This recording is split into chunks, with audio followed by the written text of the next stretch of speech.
Iniciaremos con unas muy breves historias sobre nuestros grandes científicos destacados en las matemáticas y la física. El primero será George Simon Ohm.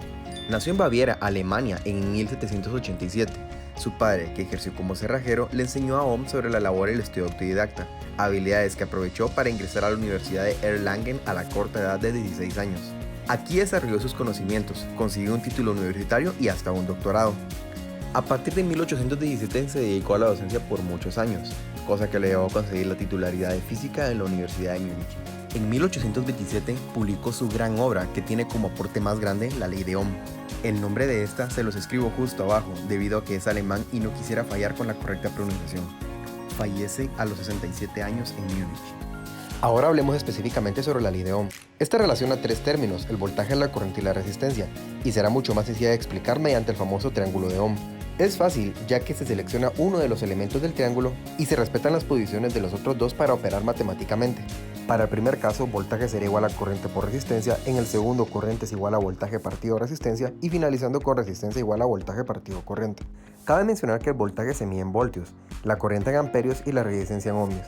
Los símbolos serán una V, una A y un omega. Pero intentemos comprender el funcionamiento de la fórmula. Para esto utilizaremos el despeje para corriente. Robert Boylestad sugiere una comparación con causa, efecto y oposición, lo cual es lógico si consideramos al voltaje como una causa, por producir dos potenciales diferentes. Como efecto producirá un flujo de electrones desplazándose, que será nuestra corriente, y la oposición le ofrecerá el medio por el que circulen.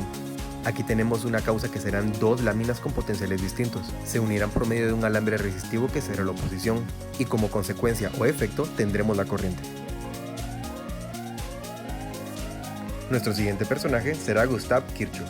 Nació en 1824, en Königsberg, la antigua Prusia Oriental, territorio conformado actualmente por Polonia, Lituania y Rusia.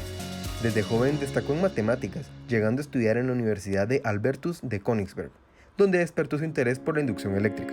En 1845 publicó un estudio sobre el flujo de la electricidad en un plato circular, un tema peculiar que le sirvió para su tesis doctoral y basado en la teoría de Ohm, formuló las denominadas leyes de Kirchhoff este mismo año. Este científico también dedicó su vida a la docencia y a la investigación. En una de estas, con su colega Bunsen, descubrió las primeras técnicas de espectroscopía, permitiéndolo establecer también leyes en esta área y descubrir nuevos elementos de la tabla periódica. Fallece en Berlín en 1887. Ahora sí, iniciemos con la explicación de las famosas leyes de Kirchhoff. La primera será la ley de corrientes. La base de esta será comprender muy bien lo que es un nodo. Y este es un punto donde dos o más componentes tienen una conexión en común, tal como lo muestran estos primeros tres ejemplos.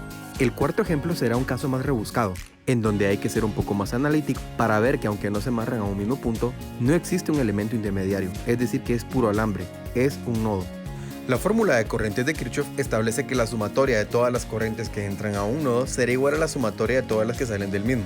Y si aplicamos un poco de lógica, se respeta la conservación de energía, pues no hay modo que al ingresar una determinada cantidad de corriente se pierda únicamente por intersectarse en un punto con otras. El siguiente ejemplo consta de 5 resistencias, donde cada una aporta una corriente. Entonces I1 más I2 será igual a I3 más I4 más I5, aunque en algunos libros despejan para igualar a 0.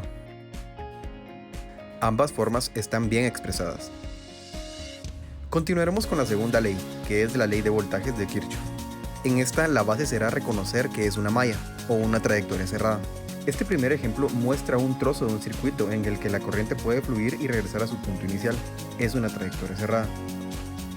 Del lado derecho también lo será, pero si ponemos atención, la malla externa también será una trayectoria cerrada, aunque para que fluya corriente se necesita una fuente de voltaje, como la que se está colocando justo abajo. La ley de Kirchhoff establece que la sumatoria de voltajes en una trayectoria cerrada será igual a 0, tal como se muestra, lo cual nos advierte que si solo un elemento compone una malla, consumirá todo el voltaje existente en ella, y puede llegar a quemarlo. Por eso hay que colocar estratégicamente las resistencias. El ejemplo muestra que el voltaje consumido por AB más BC más CD más DA será igual a 0, pues esta es una trayectoria cerrada.